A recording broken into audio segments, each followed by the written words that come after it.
Hey guys, Johnny H here, and this year I will be trying something new with the help of the new Madden NFL 17. I will be producing and making my own NFL prediction show, so this should be fun. We can see how either way off I am or how right I am, but here we go. This is something I've been thinking about doing, so let's start with the Thursday night season opener. All right, Panthers at the Broncos. I think this one's a little bit of a no-brainer. No Peyton Manning, even though he was nothing more than a game manager last year for the Broncos. The Sanchez had an opportunity, blew it. Now they got the rookie out of Northwestern at the helm. So I think this, even despite their good defense that Denver has, I gotta go with Cam. Cam and the Panthers take it in Denver. There you have it. The Carolina Panthers, my first official pick of the season to start off 1-0. Now let's hit up the Sunday games and see what those outcomes I think will be. All right, here we go. Tampa Bay Buccaneers at the Atlanta Falcons. Very even matchup. Just even though the Madden ratings say the same thing, but I'm not going by those. Like I said earlier, Tampa Bay, you got Jameis Winston, Mike Evans. Then you got the once great Matt Ryan, the always great Julio Jones. With Atlanta struggles, especially at protecting Ryan. But because it's in Atlanta, I'm going to go with the Falcons. They take the first game. Buffalo Bills at the Baltimore Ravens. With this one, I have to take Buffalo. They fizzled out at the end of last year, but I don't see that happening this year. They might sneak into the wild card. As for the Ravens, they've just fallen off the map. They really have. Joe Flacco was elite for about 3 months a couple years ago, and that's about it. Steve Smith comes back, but I just don't think it'll be enough. All right, Bears at the Texans. People are expecting big things out of the Texans. They got Lamar Miller now. Still having J.J. Watt and Brock Osweiler to solve their quarterback problems. Whereas the Bears, they just seem to like being a 6-7 win team. Got the inconsistent Cutler. As always, Alshon Jeffrey's a stud. And Kevin White, I'm really looking to see what he can do this year. So he went to my high school, not when I went. But I'm going to go with Chicago. Why? Because until Texan proves that they're not on the bubble, I can't take them seriously. All right, Packers at the Jaguars. I think this is going to be the game of the week. I really do. Jacksonville is a very young team. They're hungry. Got that offense in check. Added Chris Ivory to go with their weapons. Bortles, I'm looking to have a monster year. Then you got the Green Bay Packers. What can you say about them except they need to pick up the running game? It was really lacking last year. I think this is going to be a close game. Very close game of the week, but in the end, got to go Green Bay because Jacksonville, although they improved a lot, they just haven't proved that they're ready yet. Chargers at the Chiefs. I think this one could be a close one, but I am going to go with, to make this real quick, because I want this video to be super long, I'm going to go with the San Diego Chargers, even though it's in Kansas City. I just feel like every year San Diego starts off hot. Phillip Rivers starts off as a monster at the beginning of the year and then fizzled out at the end. Whereas the Kansas City Chiefs, I think the lack of receivers that they have for Alex Smith and the fact that Alex Smith is nothing more than a game manager is going to hurt them towards the end of this game. Oakland Raiders versus New Orleans Saints.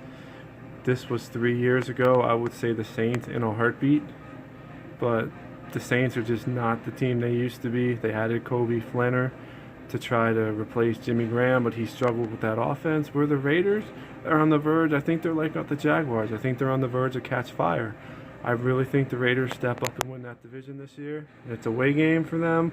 I'm going Oakland Raiders. Loving the Carr to Crabtree connection with a little Murray running the ball. Cincinnati Bengals at the New York Jets. I really want to take the Jets this game, but I'm not gonna. I'm not gonna fall in that trap. They got Fitzpatrick back, which is great for them. They have great receivers, but at the same time, you have Andy Dalton to AJ Green, plus the mix of Hill and Giovanni Bernard at the running game. I think Green's gonna have a monster game, and the game will go to Cincinnati in the end. Cleveland Browns versus the Philadelphia Eagles, and probably the toilet bowl matchup of the week, especially since the Eagles just lost Sam Bradford and now have to either rely on Chase Daniels or an unproven rookie in Carson Wentz. With that being said, I gotta go Cleveland at my upset special of the week. RG3, not a big fan of him. Thought he was overrated in college.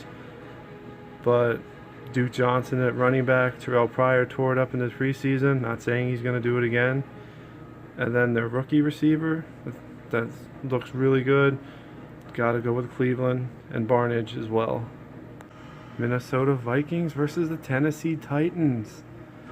When Bridgewater went down for Minnesota, I thought they would be in trouble, but they overpaid for Sam Bradford, a quarterback who I think is a little bit better than average. I don't think he's that great, but I think he will be good enough to lead them past Marcus Mariota and the Tennessee Titans. So I am going with the Minnesota Vikings. Miami Dolphins versus Seattle Seahawks. To me, this one is pretty much a no-brainer. Gotta go with Seattle Seahawks. You know, Tannehill for Miami really hasn't proven he's the guy. The Dolphins struggle at times. They almost look like they're ready to be the team to go over the hump and maybe do something, but they always end up falling short, where Seattle's a proven winner. You can't go against Seattle in this matchup, especially in Seattle with the 12th man. New York Giants at the Dallas Cowboys. And truth be told, if Tony Romo wasn't hurt and the Dallas wouldn't be going into this game with an unproven rookie quarterback, I would be going with Dallas. But given all the variables and the X factors, got to go with the New York Giants. Eli Manning to Odell Beckham all the way this game. Detroit Lions versus Indianapolis Colts. This again is a no-brainer for me, especially since the Lions lost Calvin Johnson Jr. So I got to go with the Colts. Even though they struggled last year, Luck will have it together with his receivers and Gore, so I think they should be able to handle the Lions. Golden Tate will be no Calvin Johnson. Alright, now it's time for me to give you all my Sunday Night Football pick. Here we go. New England Patriots at the Arizona Cardinals. This would have been game of the week in my opinion had Tom Brady not done something stupid and got himself suspended. So with that being said, I don't think Jimmy Garoppolo can crack that Arizona defense or keep up with Carson Palmer and the Arizona offense. So I gotta go with Arizona on this game all the way. And last but not least, we get not one, but two Monday night games this week, because it's the first week of the season. So usually the games people most look forward to watch. Here are my picks for both Monday Night Football games. In the first Monday Night Football game of the season, the Pittsburgh Steelers take on the Washington Redskins. The Redskins looked strong last year, and I expect them to win the NFC East this year. However, the Steelers, I think, pull this one out. Big Ben Roethlisberger, Antonio Brown, no Le'Veon Bell, but that's okay. D'Angelo Williams was a monster for him in his absence last year, so I think it happens again. Gotta go with the Steel Town. The final Monday night game, Los Angeles Rams versus San Francisco 49ers. I'm a 49ers fan, and I'm going to try to stay impartial as possible, so this might not be happening a lot this season. It probably won't be, but I'm going with San Francisco. Why? Jared Goff has looked horrible so far, horrible. On top of that, he's got no O-line, he's got no receivers. He does have Todd Gurley, and they have a decent defense, but I think Carlos Hyde and the barely average Blaine Gabbert can overcome that. Quentin Patton might do something, he might not. I don't know. Maybe a pick or two from Bowman across the middle if Tavon Austin tries to go there. But, alright, there you have it. Going with the Niners. Thank you guys for watching. We'll see how I do the rest of the season as it goes on. Maybe I'll do good, maybe I'll stink it up. If you like this video, please like it and share it. Subscribe if you like, if you want to see how I do this year. This is something I'm going to try to do every week. So, until next time, Johnny H.